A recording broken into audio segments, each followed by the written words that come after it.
పూర్వం ఒక గ్రామంలో రామయ్య అనే ఒక పేద రైతు ఉండేవాడు. అతనికి కొద్దిపాటి భూమి మాత్రమే ఉంది. ఆ భూమిలో పంటలు పండించి వచ్చిన దానితోనే తన కుటుంబాన్ని పోషించుకునేవాడు. రామయ్య చాలా తెలివైన వాడు మరియు కష్టపడి పనిచేసేవాడు.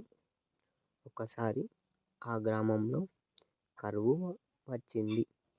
వర్షాలు లేక పంటలన్నీ ఎండిపోయాయి. గ్రామమంతా ఆహారం కోసం ఇబ్బంది పడుతుంది. రామయ్య కూడా తనకున్న కొద్దిపాటి ధాన్యాన్ని చాలా జాగ్రత్తగా వాడుకుంటూ ఉన్నాడు. అలాంటి సమయంలో ఆ ఊరి పెద్ద ఒక ప్రకటన చేశాడు.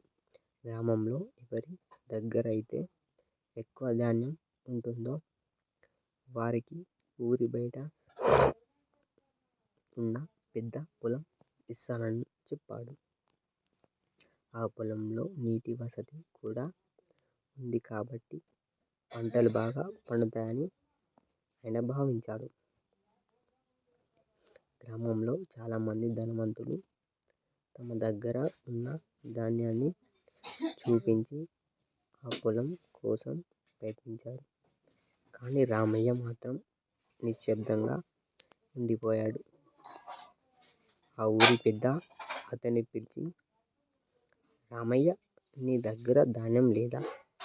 నీవు ఈ పొలంలో వద్దనుకుంటున్నావా అని చెప్పి అడిగారు. అందుకు రామయ్య వినయంగా, నా దగ్గర ఎక్కువ ధాన్యం లేదు పెద్దగారు, కానీ నాకు ఒక ఉపాయం ఉంది అని అన్నాడు ఆ ఊరి పెద్దతో. ఆ ఊరి పెద్ద ఆశ్చర్యంగా ఏమిటని అడిగాడు రామయ్యని. రామయ్య ఇలా చెప్పాడు, నేను నాకున్న కొద్దిపాటి ధాన్యంతో నా పొలంలో రకరకాల విత్తనాలు చల్లుతున్నాను. వాటిలో ఏ విత్తనాలు అయితే త్వరగా మొలకెత్తుతాయో వాటిని జాగ్రత్తగా పెంచుతాను. అలా పెంచిన పంటను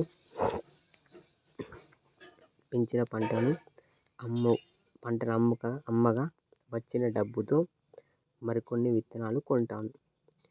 ఈ విధంగా నేను తక్కువ సమయంలో ఎక్కువ ధనాన్ని సంపాదించగలను. ఊరి పెద్ద రామయ్యకి తెలివికి ఆశ్చర్యపోయాడు. అతని ఆలోచన చాలా బాగుందని మెచ్చుకున్నాడు. మిగిలిన ధనవంతులు కూడా రామయ్య ఆలోచనను విని ఆశ్చర్యపోయారు. రామయ్య వెంటనే తన పనిని మొదలుపెట్టాడు. అనుకున్న కొద్దిపాటి ధాన్యంతో వివిధ రకాల విత్తనాలు నాటాడు. వాటిని ఎంతో శ్రద్ధగా చూసుకున్నాడు.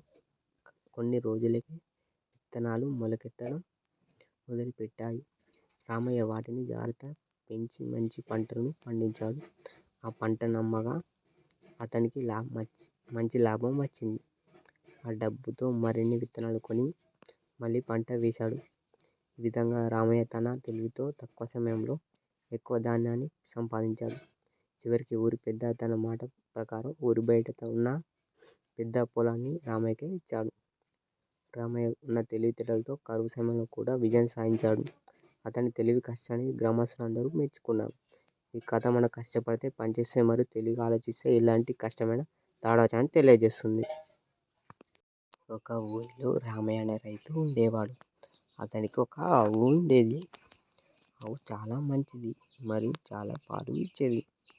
రామయ్య ఆవును సొంత కూతురిలా చూసుకునేవాడు.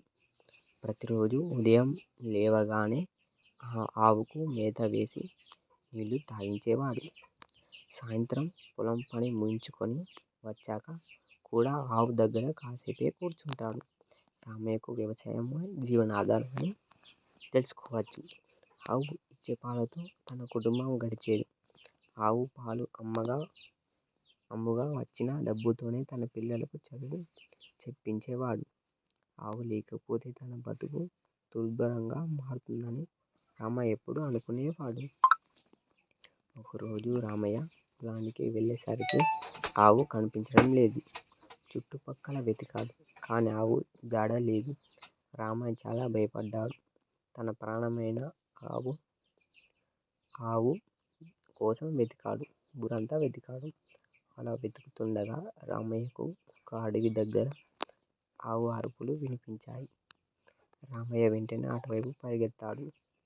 అక్కడ ఒక పెద్ద పులి ఆవును పట్టుకొని తినడానికి సిద్ధంగా ఉంది. అది చూసి రామయ్యకు ఏం చేయాలో తోచలేదు. తన ప్రాణాన్ని సైతం లెక్క చేయకుండా ఒక పెద్ద కర్ర తీసుకొని పులి మీదకు పరిగెత్తాడు. రామయ్య ధైర్యంగా పులితో పోరాడాడు. అతని కేకలు విన్న చుట్టుపక్కల రైతులు కూడా అక్కడికి చేరుకున్నారు. అందరూ కలిసి పులిని తరిమి కొట్టారు. ఆవుకు చిన్న గాయాలు తగిలాయి. రామయ్య వెంటనే ఆవుకు పసుపు రాసి కట్టు కట్టాడు. అప్పటి నుండి రామయ్య ఆవు మరింత జాగ్రత్తగా చూసుకునేవాడు. ఆవు కూడా రామయ్యను ఎంతో ప్రేమగా చూసుకునేది. ఎక్కడికి వెళ్ళినా రామయ్య వెంట ఉండేది. ఆ ఊరిలో వాళ్ళందరూ రామయ్య మరియు ఆవు యొక్క అనుబంధాన్ని చూసి ఆశ్చర్యపోయేవారు. ఒక మూగజీవి పట్ల రామయ్య చూపిన ప్రేమ కథ మెచ్చుకున్నారు. రామయ్య మళ్ళీ ఆవును తన ఇంటికి తీసుకొచ్చాడు. ఆ రోజు వారి ఇంట్లో ఒక పండుగ వాతావరణం నెలకొంది. గ్రామ ప్రజలందరూ ఆవును చూసి చాలా సంతోషించారు. ఆవు కూడా ఆనందంతో కన్నీళ్లు పెట్టుకుంది. లక్ష్మి కూడా రామయ్యను చూడగానే ఒక ప్రేమ ఉబాయించింది. ఆ రోజు నుంచి రామయ్య ఆ ఆవుని మరింత ప్రేమగా చూసుకుంటూ ఉంటాడు. ఏ కష్టమైనా ఆవును వదిలిపెట్టి ఉండడు రామయ్య. తన కష్టంలో తోడుగా ఉన్న ఆవును ఎప్పటికీ విడిచిపెట్టకూడదని ఒక నిర్ణయం తీసుకున్నాడు రామయ్య. తన కుటుంబానికి తనే దిక్కని ఎప్పుడు అనుకుంటూ ఉండిపోయాడు. ఈ కథ మనకు ఏమి నేర్పుతుందంటే మూగజీవుల పట్ల ప్రేమ మరియు దయ కలిగి ఉండాలి. కష్టంలో సుఖంలో మనకు సహాయం చేసే వారిని ఎప్పటికీ మర్చిపోకూడదు. పరిస్థితులు ఎలా ఉన్నా మనం ధైర్యంగా ఉండాలి మరియు కష్టపడి పనిచేస్తూ ఉండాలి. ఏదో ఒక రోజు మనం తప్పకుండా విజయం సాధిస్తామని మనం ఈ ఆవు అండ్ రామయ్య కథ ద్వారా మనం చెప్పవచ్చు. ఈ వీడియో మీకు నచ్చినట్టయితే మా ఛానల్ని సబ్స్క్రైబ్ చేసి షేర్ అండ్ సబ్స్క్రైబ్.